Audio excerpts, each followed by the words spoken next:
fiction into fact. Sometimes kind of real architectural life interferes with intellectual architectural life. There is no such thing as architecture. Hello everyone, this is Vikram Prakash and you are yet once again listening to Architecture Talk. And if you are a old-time listener of this podcast, you know each week we try and have a conversation with a fascinating thinker and try and advance the frontier of architectural thinking to try and know it in unexpected ways. So I'm about to introduce today's fascinating speaker, but before I do that, I want to note that we have informally made a decision to do away with our mid-break. So let me know if you think that that's a good idea. Particularly let me know if you don't think that's a good idea and you really wanted that mid-break. And the other thing I wanted to let you all know is that now on our website, each episode is accompanied by a pretty detailed description of a kind of a timestamp itinerary of the episode with all the references that we talk about. Some of our new episodes and some of our old episodes contain this. And if you want, you can go to architecturetalk.org and look them up there.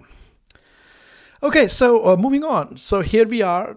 Today we are having a fantastic conversation with an architectural historian, Shima Mohajeri, who has just written an amazing book that documents a certain certain small section of the work of Paul Klee and then of Louis Kahn.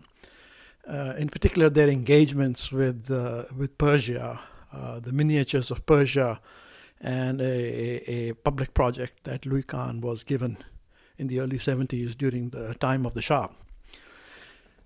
But it's not the usual thing about hybrid architectures or modernity in the third world that Shima talks about. Instead, she talks about a fascinating concept of transversality, in which she is trying to uncover and articulate a different kind of a lateral imagination to what a time-defying cross-cultural modernity to come might look like. All right, I hope that's sufficiently intriguing for you to continue on and enjoy this episode. Here we go. Hello, Shima. Welcome to Architecture Talk. Hello, Vikram. Thanks for having me. I'm looking at your book here, which has just been published by Routledge Research in Architecture. Yep.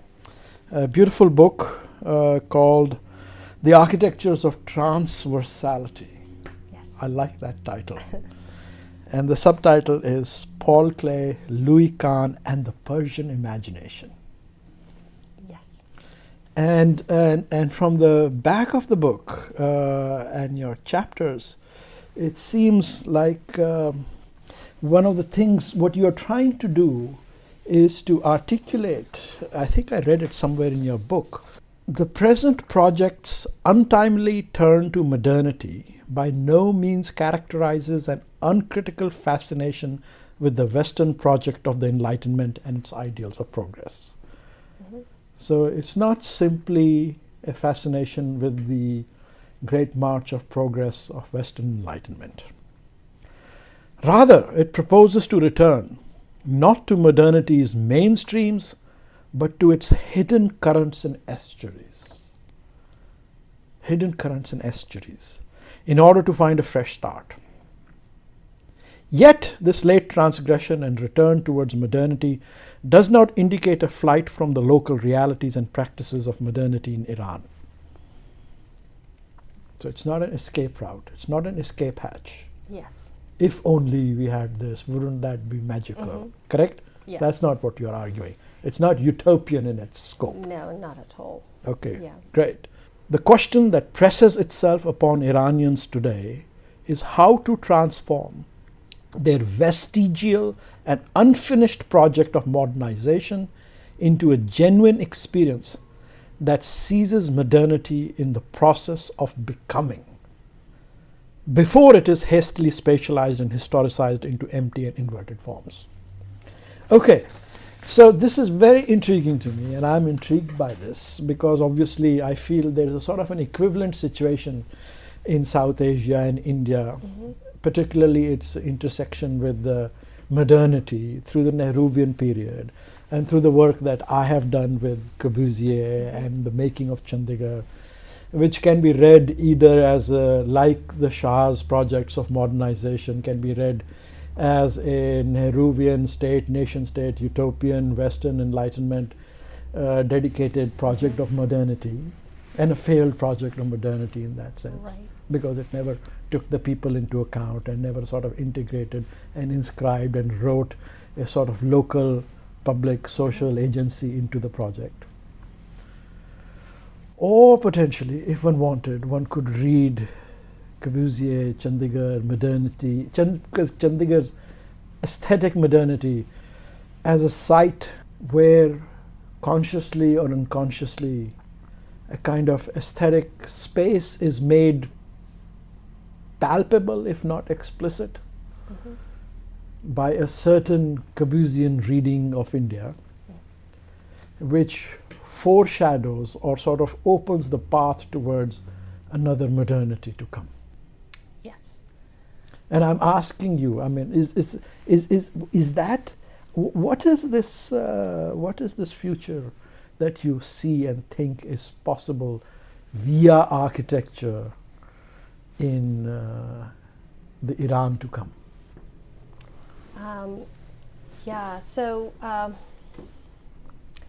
by emphasizing and introducing this notion of transversality, I wanted to find a sort of invisible approach, an invisible tool to not only critique that kind of local, national modernities, that those nativist approaches that are being adopted by many developing countries. And even in the West. And even in the West, Yeah. exactly. Nor, going to the path of universalism. So Yeah. it's not about these imposing these abstract, logical, rational plans of modernist architects to a local culture. But what would happen was that these modernist architects transported their ideas of modernity to these other cultures, into the peripheries of modernity. Yeah, exported them in sense. Exported them, Yeah. and as an object, and it was basically the materiality and objectivity of modernity and their principles that was exported. Right. And it was actually being clashed by a cultural place that was being regarded as a subjectivity, as a spiritual, with the spiritual values that want to resist this object of modernity. So it's an opposition situation. Exactly. Yeah. So we always have this clash of local and global. Right.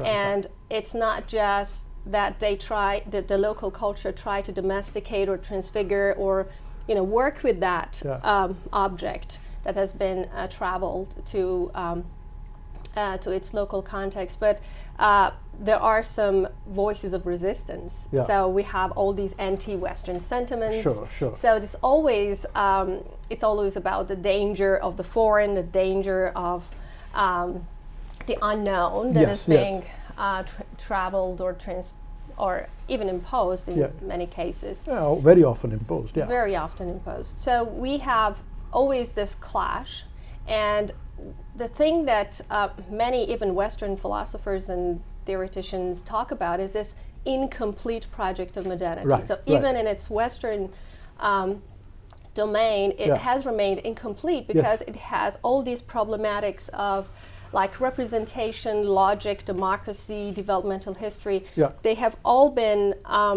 they haven't been problematized, they haven't been localized in different contexts to be able to give modernity the possibility to live, to being brought to life. So it's just... How do you propose to do that? How do you think it should be done? Or could be done, or has been done? How can it be brought to life? Yeah, it's just a simultaneous growth of place, any cultural place, local place, and modernity. Yeah. And the possibility of critique and scrutinizing modernity and its principles and values. Yeah. At the same time, modernity being open to this kind of what I call lateral friendship with the local culture. So lateral friendship. Yeah, it's all these. It's not a friendship based on just simple joy and happiness. It's this friendship that has all these. Has to go through all these struggles at multiple fronts, not only existential but political and aesthetic and It's like a marriage, isn't it? Exactly. Lateral. So what do you mean by lateral versus what? Like a utopian friendship or sort of a collaborative? How is lateral different from collaborative or this latter regionalized, Yeah, it crosses over things. It's just it not only try to resist, like in this case, the limitations of, if you think about nationalism, the limitations of fixed identity, racism, or even in the case of political systems, totalitarian frameworks and hierarchical structures of power. So once this lateral movement crosses over and try to even slightly change its course, then we start to see some interesting connections and collaborations, which is now make meaningful routes. So it's not just about this clash. Right. So does that produce new things? Yeah, definitely. Or does it just produce halfway houses, neither here nor there? No, we're not talking about hybrids, definitely, because one thing about postmodernism that we don't like is creating these neutral, sterile, weak and boring collages and hybrid artifacts that do not invigorate, do not create life. Do not energize, do not make modernity live. Exactly. And it's just, it's a very weak critique of modernity. We want to critique the structures of space that does not allow us to create, to produce novel things. So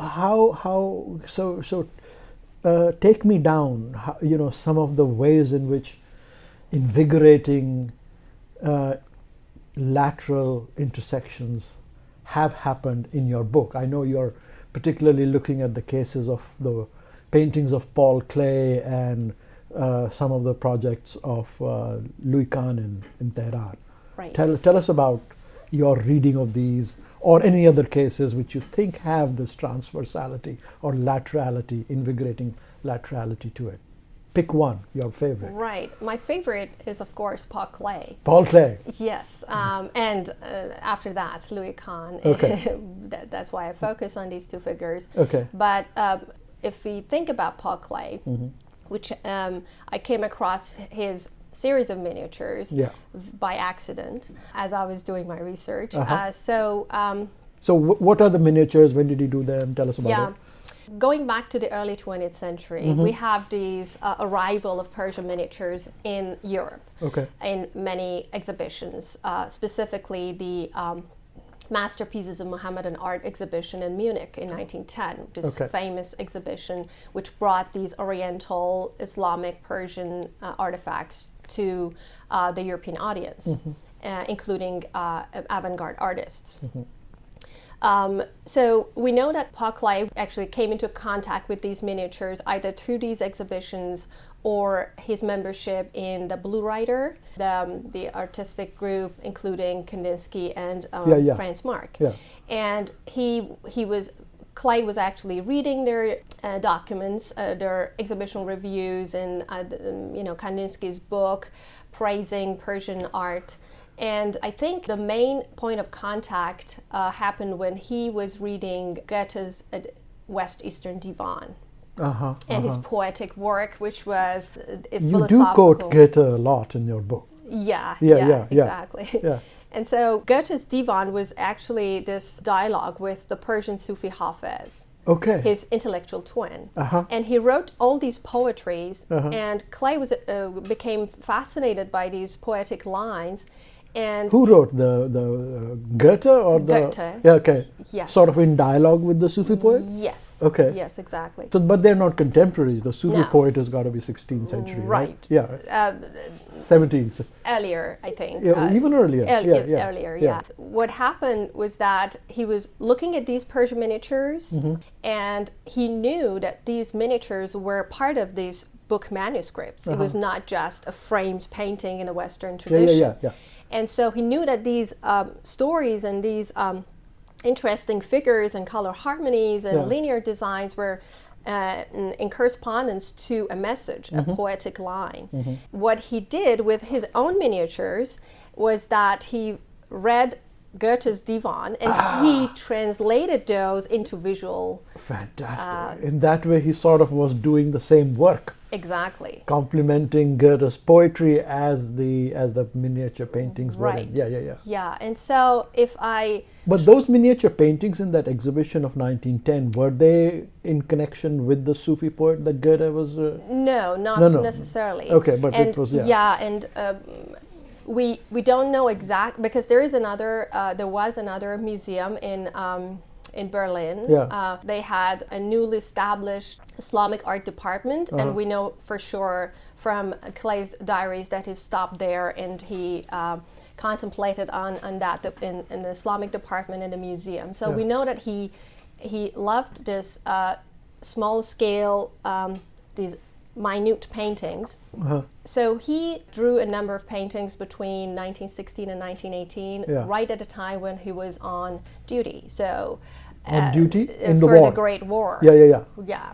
So many art critiques argue that Klee was completely politically and socially blind to the predicaments of the war. And he was using all these abstract forms just to withdraw from the realities of the things that were going on around him. Right. But what I argue, based on my readings of these miniatures, was that it was actually through his miniatures and his connection with the art of the Orient, this aesthetics of alterity, he was trying to actually resist these nationalistic and sort of chauvinistic patriarchy of the war. And through his reading of Goethe, connected to the Persian culture, seeing these miniatures and creating these very interesting miniatures. So you're reading Klee's painting as an anti-chauvinistic, nationalistic act because it devotes itself to transnational, transcultural, multidisciplinary, diachronic translations. Exactly. Not only because I think that was the case, but also the critiques of the time condemned Klee of femininity, foreignness. His art was foreign. It was dangerous. It was, especially during the time modernist of the war. Critics? What kind of critics? Actually, the German art critiques during the war, they were concerned about these unpatriotic practices of artists. Okay. And so German or French? Paul Klee was where? He was Swiss originally, and he moved to Germany. So he was working in Berlin at the time. And so looking at, if I move you through a couple of these miniatures, there are. I read these and saw these miniatures and analyzed them together with Klee's own poems. I see. And theoretical writings. So it was right at a time when he was painting these miniatures, that he thought that he had a philosophical turn. I see. From what in what direction? All along, he was thinking of how we could spatialize the concept of time. How we could bring past and present to the space of the now, and how we could just heal this rift and tension between these two aspects of time, because the thing that we were talking about, tradition and modernity, local and global, all these tensions that we have. So it was interesting for him that these miniatures were trying to solve this whole problem. So and the way they did that is by showing the process of creation and genesis, meaning they didn't want to just mimic the created objects being the realism of the world. They wanted to basically go back to the sort of primordial time of beginning, the time when creation started, and they wanted to just actively participate in the process of creation rather than just representing. Who's they here? The miniature painters? The miniature painters. And Klee was actually get inspired by that. So the miniatures, they do not try to dissolve time by putting this simultaneous like in Cubism. Cubism. They actually shows this slow animation of going back and forth in time, both to the past and to the future, and bring the two into the space of the now. Frame. In the same framework. And Klee does the same thing in his version? In his version, actually, it's a very complex thing, because he didn't want to go the Cubist route. Because he believed that this cinematographic representation of different perspectives and viewpoints does not bring time to space or spatialized time, in other words.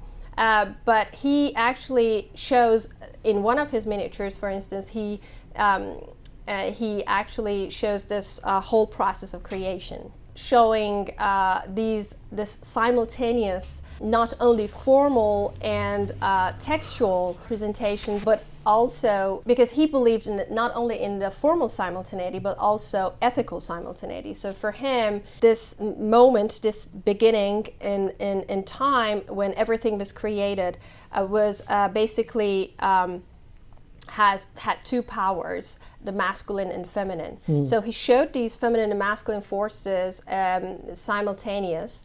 So he was thinking about this Mazda'ian idea of good and evil, and their simultaneity, how they do not overwhelm each other and suffocate each other, but they coexist. And Klee wanted to, thinking of one of his miniatures called Varasala, means vicegerent of God.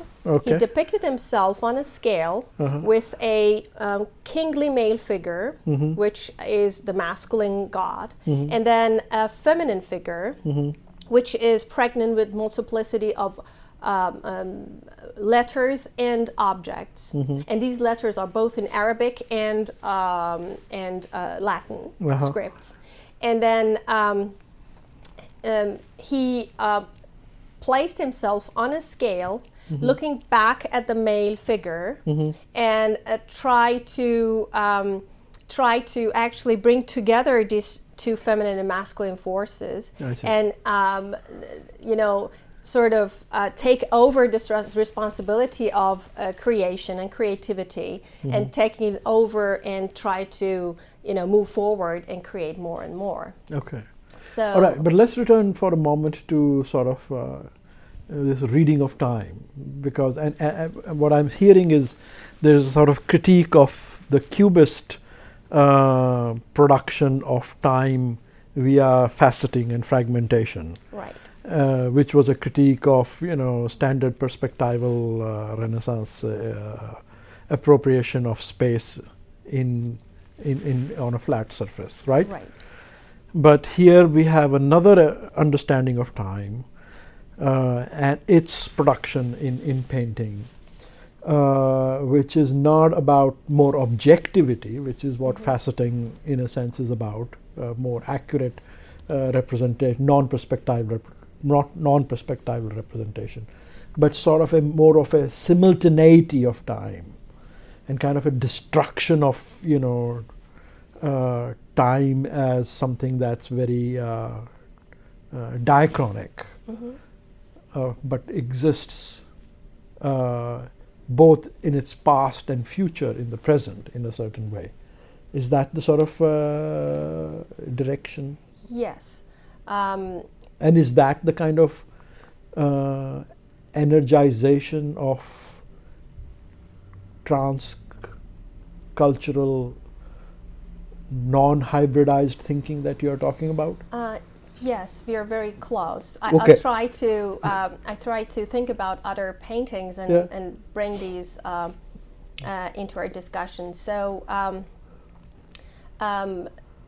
through some of his miniatures, he wanted to show that we as human beings are kind of constrained by time, and we, the movement of time is from the future. The traditional classic definition of time and its movement is this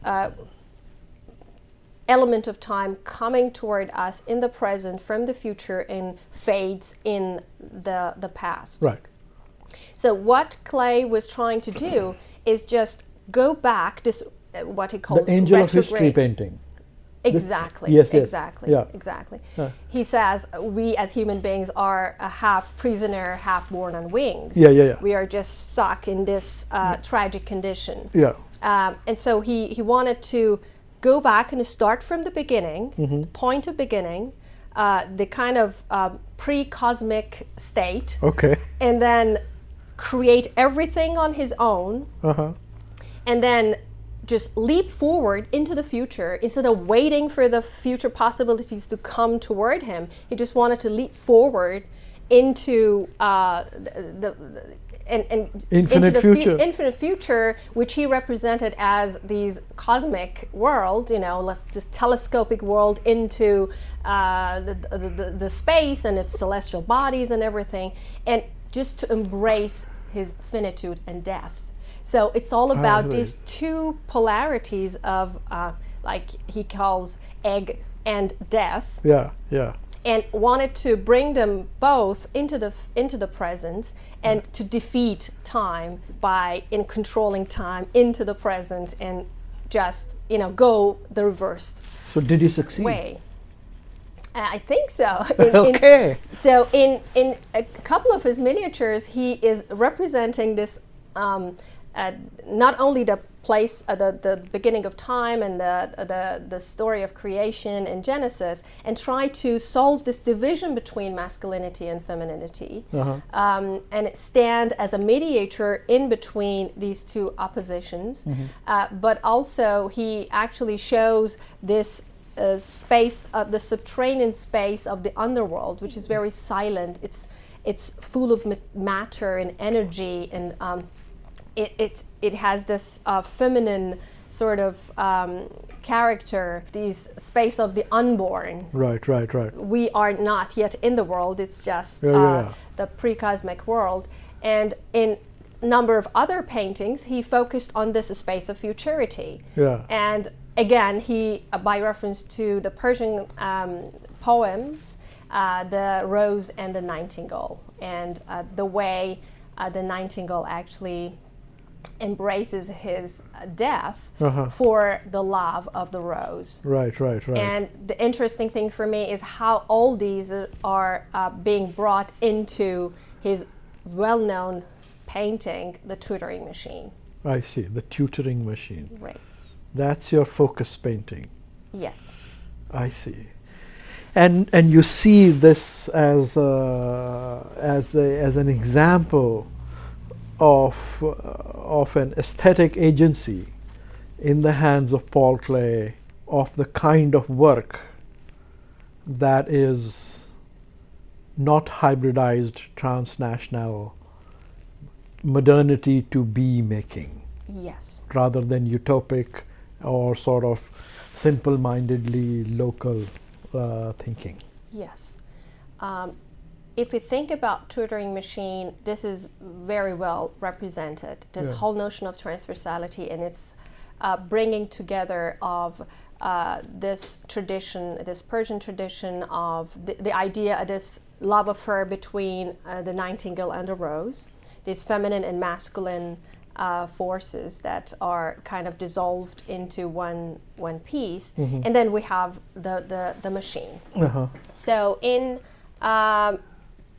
this work, Klee represented the nightingales, which are not one. So the artist is kind of multiplied here. The nightingale is a metaphor for artists and poets. So the nightingales in their collective song is actually not only become the mediator between the mechanical crank on the one side, and also this becoming mechanical of the flower, which is the rose on the right side of the picture. So they actually bring these two forces into a creative song.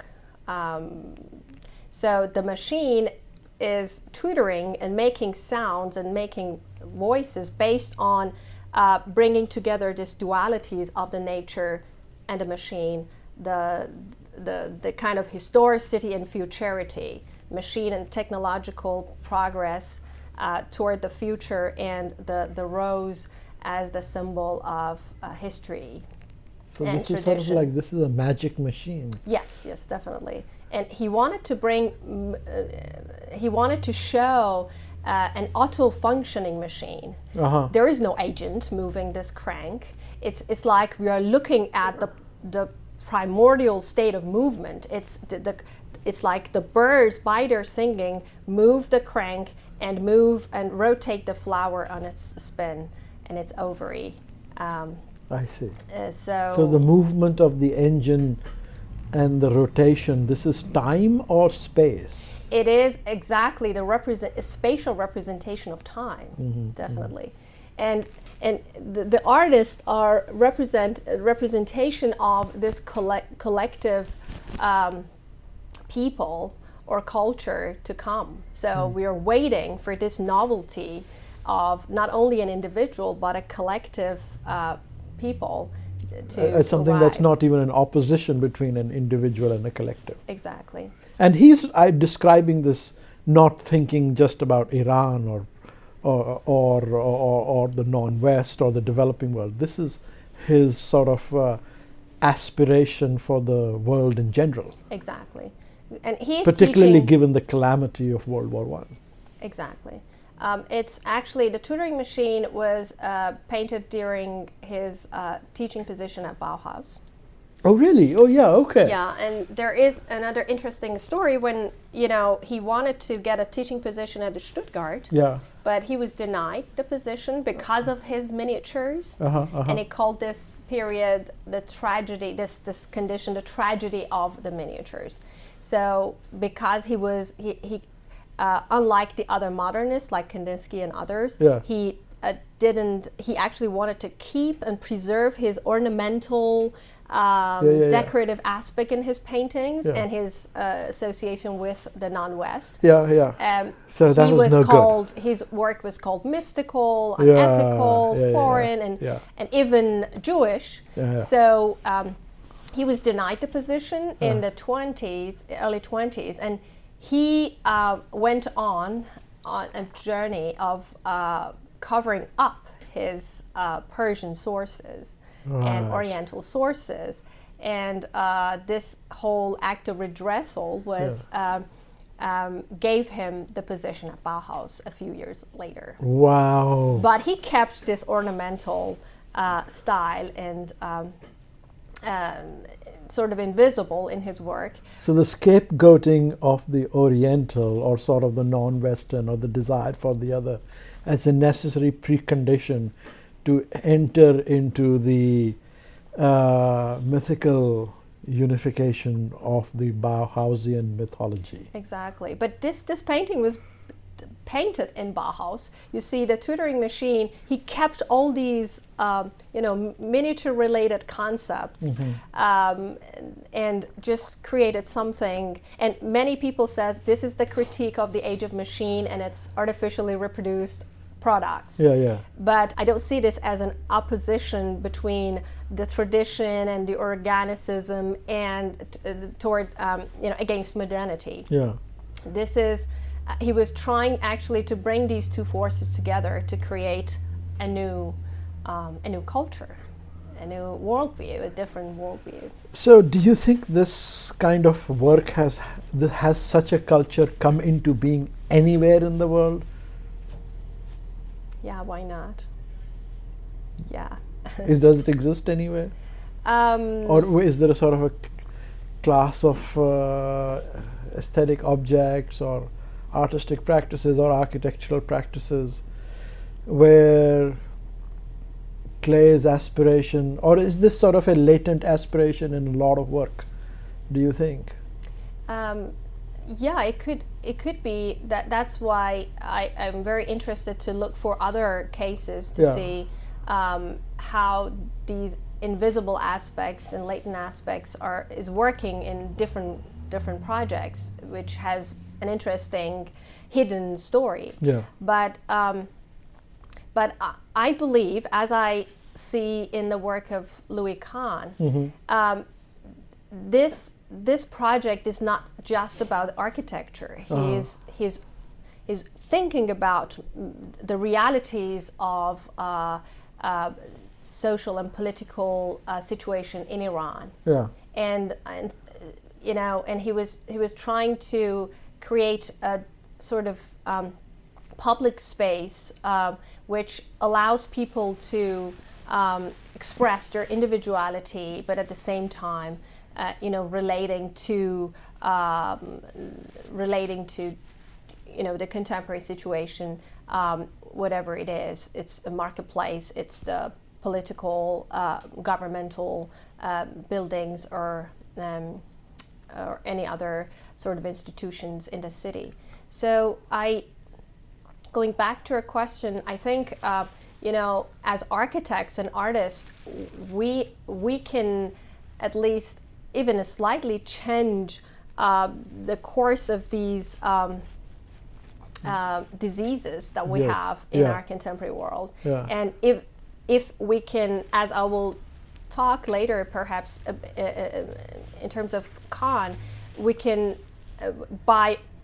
we can change this course by introducing a different organization of a space, and that a space can affect people's life, how they interact in a city and how they see themselves, how can they express their desires, find their talents, and move about in a city. So it's not a small thing that has a hidden aspect. So what I like about this concept of transversality is that although it is invisible and in a sense unfinished, but it is constantly in the state of resisting and concurring and making. It can insert itself at any time into reality and not staying in a utopian mode. Fantastic. And so it doesn't just so talk hidden to us about in the archive. So no, maybe even in the archive, it can insert itself. So tell us. So talk to us about its agency and activation in Kahn's work.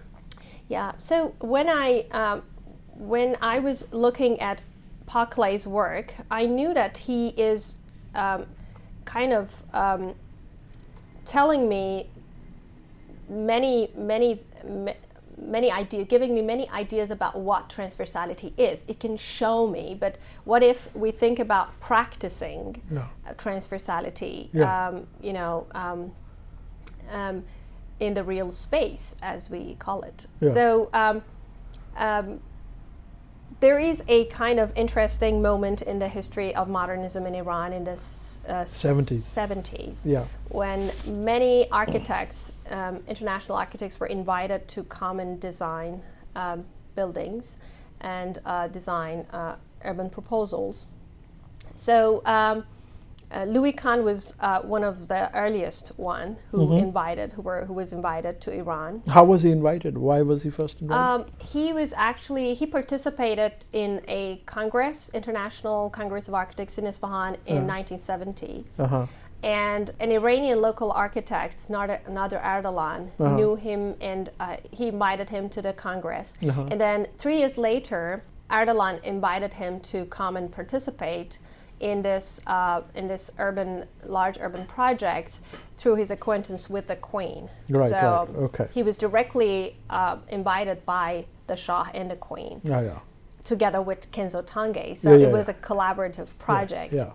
And so he came in the winter of 1973, and he and Tange visited the site, and they actually came back to their offices in Philadelphia and Tokyo and individually drew their plans. And then they convened once more in Tehran in just about 3 weeks before Khan's death.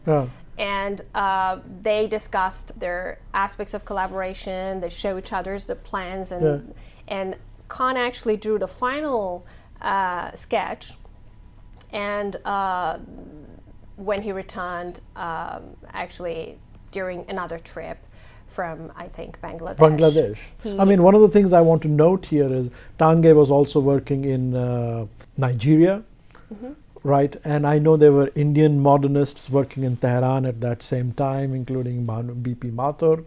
So there is also this sort of network of architects from Japan, India, Sri Lanka, Africa, Iran, also Iraq, that were sort of circulating in dialogue with people like Kahn and Tange. Yes. Right. Yeah, it was a very short encounter with the Iranian context. During his conversation, perhaps with the Shah and the Queen, he realized this duality and division between centers of power in Iran at the time. So we have the Shah on the one side with its progressive plan for modernizing the country, its social-political and sort of disciplinary ideologies for modernity and modernization project. We had the White Revolution at the time, which was this as part of the international development plan for Iran and for other countries. This project of the city center in Abbasabad city center was basically a political campaign, part of the political campaign for the Shah in order to erase the memory of his return after the 1953 US-assisted coup d'etat. So he and urban projects was important for not only him but also his father before him. And so he was supervising all these plans that were participating in all these discussions between the municipality, Tehran municipality, the housing department, and ministry, everything. So he was. The Shah was. Yes, he was there all the time. And on the other hand, we have his queen forming a second court. Which basically, you think she was forming a sort of oppositional force against the king's sort of a progressive modernity, because he was interested in culture. He was into this project of collecting and assembling art objects for different museums. She was sponsoring the famous Shiraz Art Festival, and basically she was very much interested in the preservation projects in all over the country. So we see these two modernizing forces, one interested in culture, the other in social-political aspects of modernity, and he was sort of a technocrat.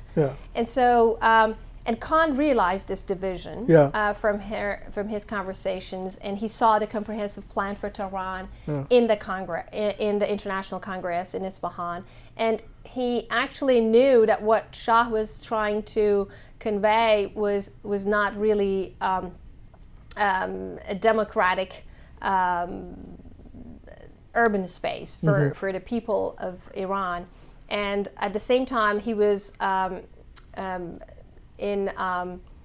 his ideas were actually in contrast with the culturalist, because he was not interested in preserving the history and tradition without giving a new voice, a new form to it.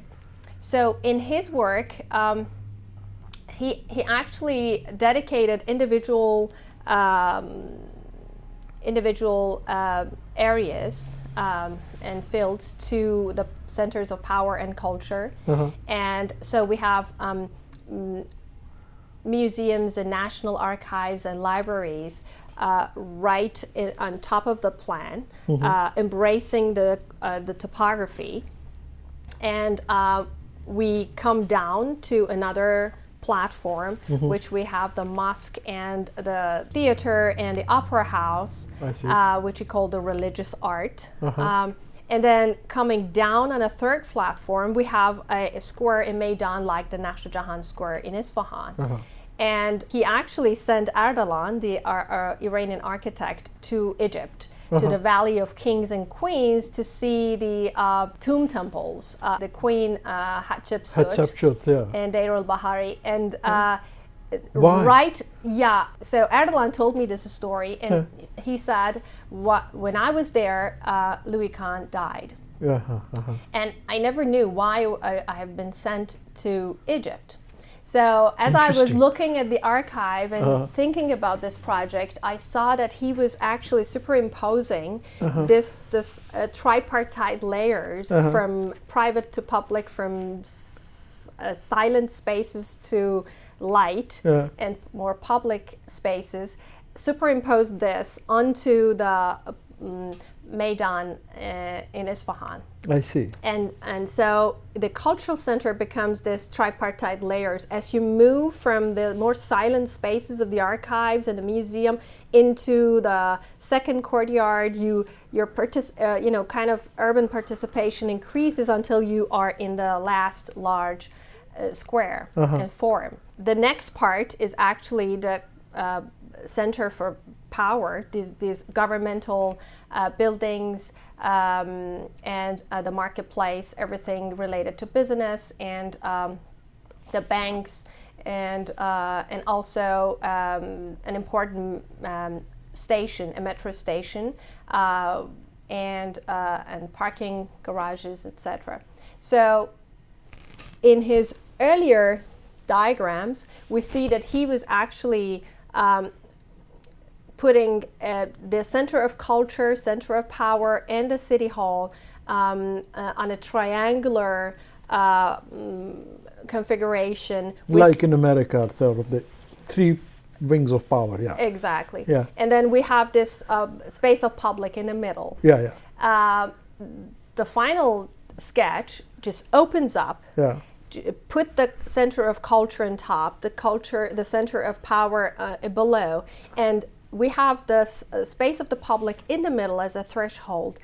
But what was very interesting to me was just putting the institution of the city hall on the thresholds between the center of power and the public forum. So the central space becomes the active space of kind of where the other two percolate. Right. It functions kind of like a palimpsest, is what I'm reading. Right. A bit more, rather than a kind of a ideally distributed space in a more Hannah Arendt sense. This is more of like a palimpsestic space which produces a simultaneity of all the three. Yes? Yes. And he actually wanted the space of the public be a space that people participate after they had their own contemplation spaces in the nooks and crannies of the museums and the mosque and the theater and opera house. So those spaces are spaces that allows people to express. In this, after they're done, their own individual contemplation and musings, then they're ready to play in the space of the public, and the space of exchange and interaction and resistance and tensions, and which is the space, that the real space of creativity. And they are in connection with the space of the praxis through the democratic institution of the city hall. So what is interesting, in contrast to his plan for Dhaka, he was thinking about this, the triangular of culture, people, and power, but he put the lake in the middle instead of the space of the public. But in Tehran, he actually, this idea was evolved into the real, actual space that allows people to interact and show their collectivity. That's fantastic. And creativity. That's fantastic. That's very interesting. Well, Shima, thank you for coming and educating me about Paul Klee and Louis Kahn, and more importantly, about the spaces, the possibilities, and the agencies of transversality. Thank you very much. This has been fantastic. Thank you very much. Thank you, Vikram. Thank you for your invitation.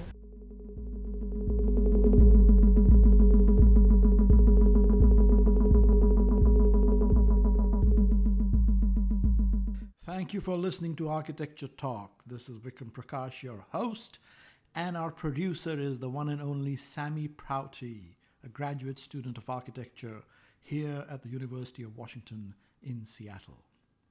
I hope you all enjoyed our conversation, and if you did, please do take a moment to subscribe and to rate us on iTunes. See you next time. Take care. Goodbye.